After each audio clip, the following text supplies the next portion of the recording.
Hey folks, Brendan here from Bluelight. You know where I am today.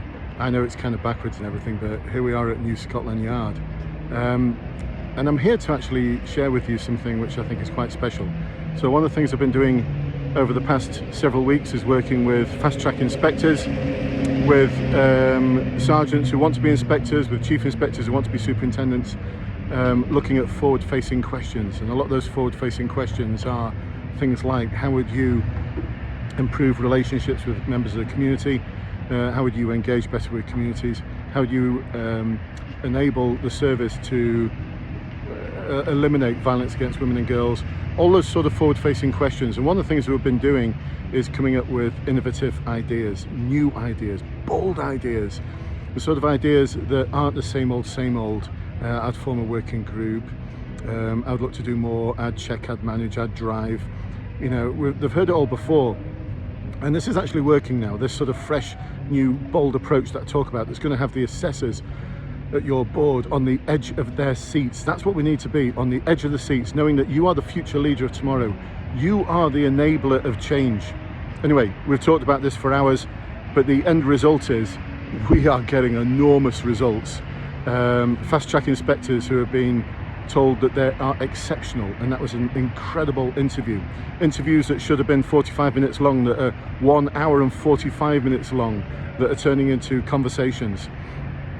And so the point is, the reason why I'm here today isn't to show you here's New Scotland Yard, but it's to talk about how actually those ideas aren't really new ideas. The things we're coming up with, the ideas around being a citizen enabler and a change enabler, how you might be in charge but you're not in control. It's a myth to think you're in control, and we're expanding on it. And like I said, my clients are delivering incredible results. Oh my goodness, just look at Trustpilot for the results. I mean, it's 5-star all the way. It's just amazing.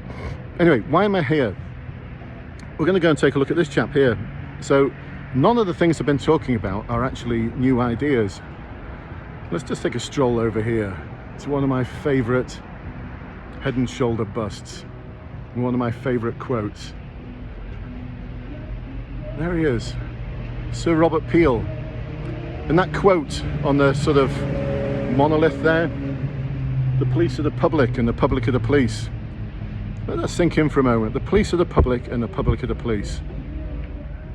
In 1829, as part of the Peelian Principles, Sir Robert Peel said that.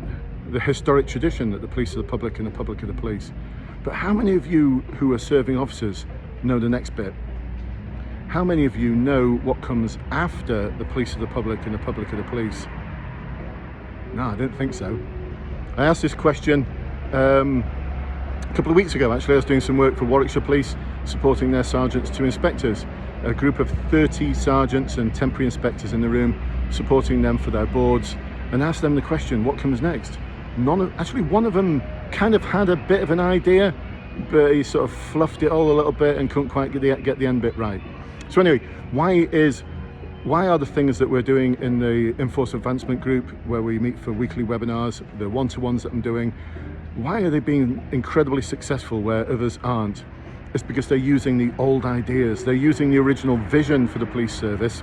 And this is how it goes, folks. The historic tradition that the police are the public and the public are the police. The police just being members of the public who are paid full-time to carry out a role which is incumbent on all citizens in the interests of community welfare and existence. Let that sink in for a moment. All police officers are just members of the public. It's just that they get paid full-time to carry out a role which is actually incumbent on all citizens in the interests of community welfare and existence. Now, he could have said in the interest of community safety. He could have said in the interest of reducing crime, but he didn't. He said in the interest of community welfare and existence. So what does that mean? How are we going to expand beyond the silo that we're in, where we're focused, rightly so, on preventing crime, on detecting crime, because that's a core role for the police. That's elsewhere in the Peelian Principles. But in terms of this vision, enabling the community welfare and existence, enabling the welfare and existence of the community. To what extent should we be public servants? Or to what extent did Sir Robert Peel intend that we just be citizen enablers? I say just being. just being public servants and being incredible citizen enablers. Now, I could speak for hours about this, about how you would actually go about being a citizen enabler. It's a completely different mindset, completely different mindset.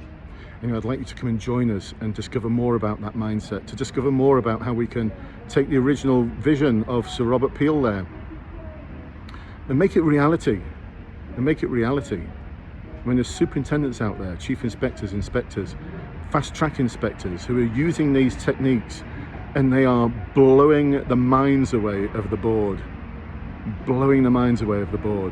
and it's just incredible to hear about their success.